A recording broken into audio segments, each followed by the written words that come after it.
अनुसूचित क्षेत्रों और अनुसूचित जनजाति यानी आदिवासियों का प्रशासन और नियंत्रण का अधिकार और स्वराज जैसे संवेदनशील मुद्दे पर ग्राम सभा खुखरा परगना परंपरागत पाढ़ा दक्षिणी छोटा नागपुर के बैनर तले राज्य के विभिन्न जिलों के आदिवासी प्रतिनिधियों ने आज संयुक्त तौर पर एक प्रेस वार्ता कर आदिवासी समाज को देश का सबसे पहला नागरिक बताया और विशेष झारखंड सरकार के विरोध में कई बिंदुओं पर अपनी बातें रखी।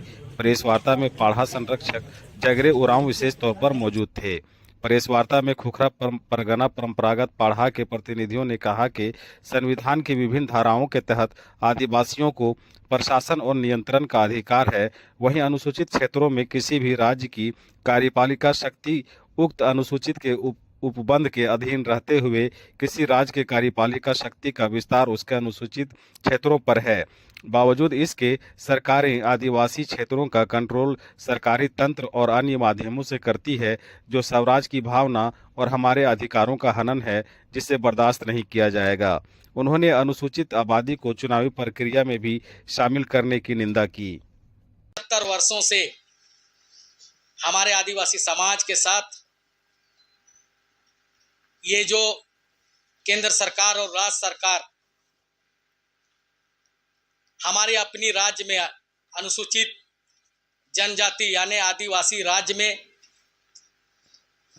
गलत तरीके से अपनी सरकार चला रही है, उनको भी पता है कि संविधान के तहत हमारे आदिवासी समाज को पूर्ण रूप से संरक्षण देना है, लेकिन अभी तक ऐसा कोई काम नहीं कर रही है जो कि आदिवासी सुरक्षित रह रहे हैं। तो इससे बाध्य होकर आज इस प्रेस क्लब रांची में प्रेस वार्ता के माध्यम से ये झारखंड सरकार राज्य को और केंद्र सरकार को भी हम आदिवासी जो कि अनुच्छेद 13(3) का रूढ़ी व प्रथा और संविधान में मेरे लिए जो कि विद्यमान विधि के अनुरूप रहकर ये सारी सरकारें को आदिवासी की जल जंगल जमीन भाषा संस्कृति सभी को संरक्षित रखना है और आदिवासियों के साथ अच्छा व्यवहार करना है। लेकिन ऐसा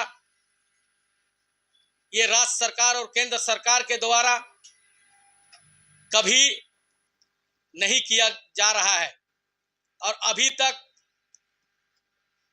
75 वर्षों से आदिवासियों के ऊपर अत्याचार शोषण किया जाता रहा है। इसलिए साफ तौर से अब हम लोग पूरे पारंपरिक व्यवस्था जो मेरे व्यवस्था पाढ़ा व्यवस्था है और उसी को अभी ग्राम सभा के रूप में जाना जाता है। तो आज हम आदिवासी समाज के तरफ से ये सरकार को पूर्ण रूप से हमारे आदिवासी राज्य 5वीं अनुसूचित क्षेत्र जो कि हमारे लिए मिला हुआ है और उस राज्य में आप गलत ढंग से विधानमंडल चला रहे हैं और विधानमंडल चला करके हम आदिवासियों के ऊपर अत्याचार और शोषण कर रहे हैं। आदेश 9 26 जनवरी 1950, संविधान आदेश 109 31 दिसंबर 1977 और 192 संविधान आदेश संख्या ये 20 फरवरी 2003 और ये सामने ये है 11 का। सिर्फ संविधान हिसाब से ही बात करेंगे। संविधान सामने रखा हुआ है और ये आदिवासियों का लास्ट सिटाडेल या फोर्ट बोलेंगे, ये रोहतासगढ़ ऑफ डेहरी ऑनसोन करीब 45 किलोमीटर बायां साइड में विंध्याचल के ऊपर बना है। आदिवासी लोग जिसमें 33 कम्युनिटीज हैं, उनका ये हेडक्वार्टर था। वो कभी किसी के गुलाम नहीं थे। वही क्रम 1833 में वीर बुद्धू भगत, उसके लीडरशिप में अंग्रेजों के समय में जो अधीनता स्वीकार नहीं किया गया, उसी के बेसिस में 1833 2 दिसंबर को बंगाल रेगुलेशन 13 गैजेट नोटिफिकेशन द्वारा आदिवासियों को जगह दिया गया और सुरक्षित, जिसको उस समय नॉन रेगुलेटेड, थोड़ा भारत शासन अधिनियम गवर्नमेंट ऑफ इंडिया एक्ट 1935 को देखेंगे तो उसमें भी नॉन रेगुलेटेड को एक्सक्लूडेड करके धारा 91 से फिर आदिवासी को excluded area and partially excluded area दिया गया। इसी में धारा 92 में आदिवासियों के प्रशासन और नियंत्रण के बारे में कहा गया। उसमें 2-3 लाइन केवल है। तो इसमें आदिवासी को अपने हिसाब से चलने के लिए इसमें दिया गया कि फेडरल लेजिस्लेचर और प्रोविंशियल लेजिस्लेचर का कोई बात उन पर अप्लाई नहीं होता है। ये इसी चीज यही को same to same 5th schedule article 244 का